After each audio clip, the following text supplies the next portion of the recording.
Hi friends, welcome to women's nest. இன்றைக்கி நம்ம பார்க்க போகிறது கோபி மஞ்சூரியன். கோபி மஞ்சூரியன் எப்படி ஈஸியாக பண்ணுறதுன்னு இன்றைக்கி நம்ம பார்க்கலாம். அதுக்கு முன்னாடி நம்ம உமன்ஸ் நெஸ்ட் சேனலை ஃபர்ஸ்ட் டைம் பார்க்குறவங்களா இருந்தீங்கன்னா கீழே இருக்கிற ரெட் கலர் சப்ஸ்கிரைப் பட்டனை ப்ரெஸ் பண்ணிவிடுங்க. பக்கத்தில் இருக்கிற பெல் ஐக்கானையும் கிளிக் பண்ணிவிடுங்க. அப்போ தான் நான் போடுற எல்லா வீடியோஸும் உங்களுக்கு நோட்டிஃபிகேஷனாக வரும்.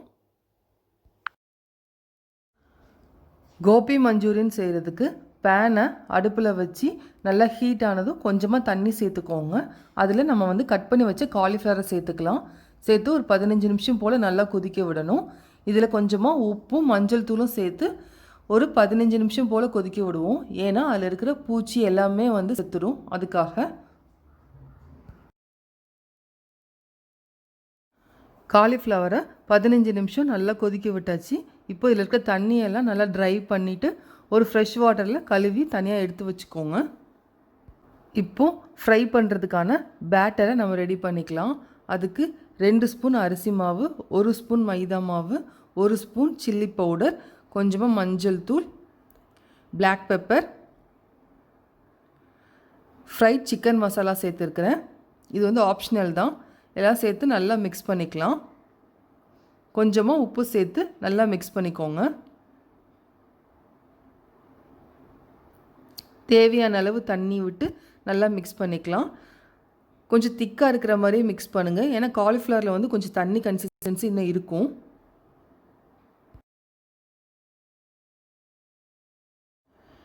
இந்த கன்சிஸ்டன்சிக்கு நல்லா மிக்ஸ் பண்ணிவிட்டு நம்ம வேக வச்சு எடுத்த காலிஃப்ளவரை சேர்த்து நல்லா மிக்ஸ் பண்ணிக்கலாம். எல்லா இடத்துலையும் படுற மாதிரி நல்லா மிக்ஸ் பண்ணிக்கோங்க. இது ஒரு 15 நிமிஷம் போல் நல்லா ஊறட்டும். 15 நிமிஷம் கழித்து பேனை அடுப்பில் வச்சு கொஞ்சமாக ஆயில் சேர்த்துக்கோங்க. ஃப்ரை பண்ணுற அளவுக்கு ஆயில் நல்லா ஹீட் ஆகிடுச்சு. இப்போது நம்ம ரெடி பண்ணி வச்சு காலிஃப்ளவரை ஒன்றா சேர்த்து நல்லா டீப் ஃப்ரை பண்ணிக்கலாம். அரிசி மாவு எல்லாமே நம்ம மிக்ஸ் பண்ணியிருக்கனால ஒன்றோடு ஒன்று ஒட்டாது. இந்த மெஷர்மெண்ட்ஸில் நீங்கள் போட்டிருந்தீங்கன்னா கண்டிப்பாக ஒன்றோடு ஒன்று ஒட்டாமல் சூப்பராக நல்லா கிறிஸ்பியாக வரும். காலிஃப்ளவர் இப்போ நல்லா ஃப்ரை ஆகிடுச்சு.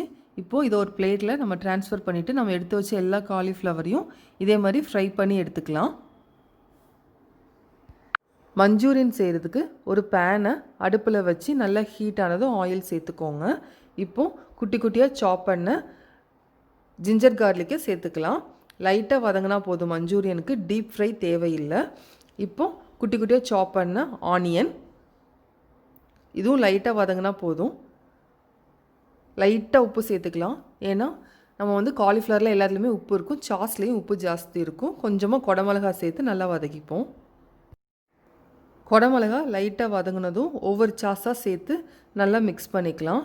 நம்ம மஞ்சூரியன் சாப்பிடும்போது எல்லாமே க்ரன்ச்சியாக தெரியணும். அதனால் எல்லாமே ஃபுல்லாக வேகணும்னு அவசியம் இல்லை. இப்போது சில்லி சாஸ் சேர்த்து லைட்டாக மிக்ஸ் பண்ணிக்கோங்க. எல்லாமே 2 ஸ்பூன் தான் இன்றைக்கி நான் சேர்த்துருக்கிறேன். சோயா சாஸ் சேர்த்து நல்லா மிக்ஸ் பண்ணிக்கலாம். உங்களுக்கு கிரேவியாக வேணும்னு நினச்சிங்கன்னா கொஞ்சமாக தண்ணி சேர்த்து கார்ன்ஃப்ளவர் மிக்ஸ் பண்ணிக்கோங்க.